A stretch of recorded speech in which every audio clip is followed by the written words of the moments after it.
Welcome to EduCasts, home of EduCasters. The Teacher's Field Guide to Defense Mechanisms. Perhaps the most practical tool Freud and his daughter Anna Freud gave us is the concept of defense mechanisms. These are the unconscious strategies we use to protect our ego from anxiety. The classroom is a high-stakes environment filled with the potential for embarrassment, failure, and social rejection. So naturally, defense mechanisms are firing on all cylinders every single day. If you can spot these, you can handle them with grace instead of frustration. Denial. This is the refusal to accept reality because it's too painful to bear. In the classroom, you hand back a failed test to a student, and they shrug it off, smiling and saying, "Whatever, I didn't even try. This class is a joke." They aren't indifferent. They are protecting themselves from the sting of failure. If they admitted they tried and failed, it would hurt too much. So they deny the importance of the task to keep their ego intact. Projection. This involves taking your own unacceptable feelings and attributing them to someone else. It's the classic, "I'm not mad, you're mad." In the classroom, a student who is feeling aggressive or hostile might accuse the teacher of hating them or picking on them. "Why are you always yelling at me?" they might scream, even if you are speaking in a perfectly normal tone. They can't own their own anger. It feels too dangerous, so they project it onto you. You become the villain, so they can remain the victim. Displacement. This is the kick the dog syndrome. You have a bad feeling toward a powerful figure, like a parent, but can't express it because it's unsafe. So you take it out on a safer, less threatening target. In the classroom, a student gets grounded by their parents before school. They are seething with rage. They walk into your room and rip up their worksheet or shove a classmate who accidentally bumped them. The classmate didn't do anything. They were just in the line of fire. The anger was displaced from the home to the school. Rationalization. This is the art of making excuses. It's explaining away bad behavior or failures with logical reasons to avoid feeling guilt or inadequacy. In the classroom, I didn't do my homework because the instructions were stupid and didn't make sense, or I cheated because everyone else was doing it and the curve is unfair. It protects the student's self-image as a good person or a smart student, despite the bad action. Regression. When stress gets too high, we revert to an earlier stage of development where we felt safer. In the classroom, a middle schooler who is usually composed suddenly throws a temper tantrum on the floor, crying and screaming like a toddler.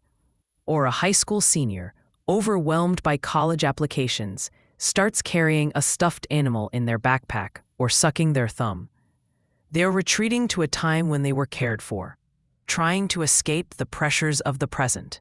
Intellectualization. This involves stripping the emotion out of a situation and focusing only on the cold, hard facts to avoid feeling pain. In the classroom, a student whose parents are divorcing might become obsessed with the legal statistics of divorce or the sociology of family structures, talking about it in a detached, professorial way.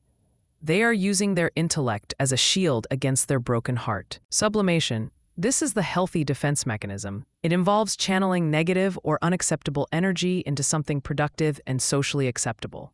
In the classroom, the student who has a lot of aggression and physical energy joins the wrestling team or the football squad.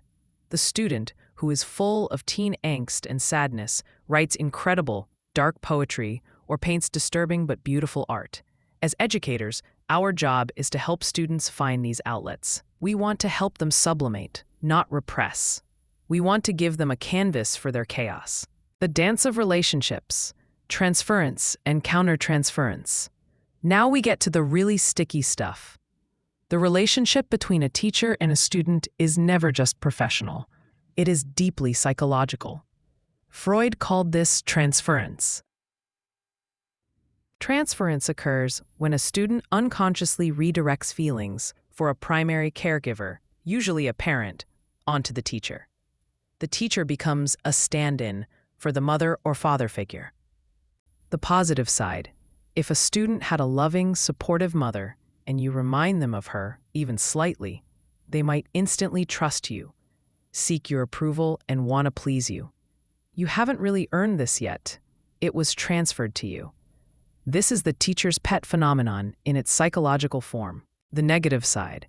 If a student has a critical, absent, or abusive father, and you are a male teacher who sets a firm boundary, they might react with disproportionate rage or fear. You have unwittingly stepped into the role of the bad father in their internal drama. Recognizing transference helps you keep your cool. You realize, whoa, this reaction is way too big for what just happened. I must be hitting a nerve that connects to something else. But it takes two to tango. Teachers also experience countertransference. This is when we project our own unconscious stuff onto the students. We are human, after all, and we bring our own ghosts into the classroom. The trap. Maybe you have a student who is quiet, artistic, and misunderstood, just like you were at that age. You might start cutting them extra slack, favoring them, or getting overly involved in their success. You are trying to save your younger self through them. Or maybe you have a student who is loud, arrogant, and challenges authority, reminding you of a bully from your own childhood. You might find yourself having a shorter fuse with them, interpreting their behavior more harshly than necessary. Good teaching requires a high degree of self-awareness. We have to constantly ask ourselves, why does this kid rub me the wrong way? Or, why am I so invested in saving this specific student? When we shine a light on our own countertransference, we can step back and treat students fairly, rather than using them to work out our own past issues. Group dynamics, the classroom as an organism. Psychoanalyst Wilfred Bion took these concepts a step further, looking at how groups function.